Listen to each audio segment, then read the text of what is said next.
చాలా ఏళ్ల తర్వాత కరుప్పుతో బ్లాక్ బస్టర్ కొట్టారు సూర్య. అయితే దీని వెనక చాలా పెద్ద మాస్టర్ ప్లాన్ ఉంది.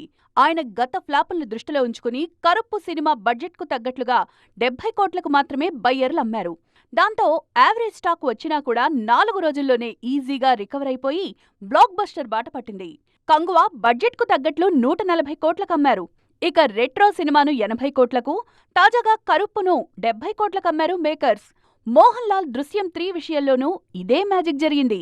ఫ్రాంచైజీకున్న క్రేజ్ దృష్ట్యా కావాలంటే 100 కోట్లకు కూడా సినిమా నమ్మొచ్చు. కానీ నిర్మాతలు ఆ ఆప్షన్ తీసుకోకుండా బడ్జెట్ను బట్టి కేవలం 28 కోట్లకమ్మారు. దాంతో రెండో రోజుకే సినిమా లాభాల బాట పట్టింది. ఇదే మోహన్ లాల్ నటించిన లూసిఫర్ 2ను 100 కోట్లకు పైగానే అమ్మారు. ఎందుకంటే దాని బడ్జెట్ ఎక్కువ కాబట్టి. కానీ దృశ్యం 3ని 30 కోట్ల లోపే అమ్మారు. దాంతో ఫస్ట్ డే డివైడ్ టాక్ వచ్చినా వీకెండ్ అయ్యేసరికి 140 కోట్ల గ్రాస్ వసూలు చేసి బ్లాక్ బస్టర్గా నిలిచింది. టాలీవుడ్లో కూడా ఈ తరహా బిజినెస్ చేస్తారా?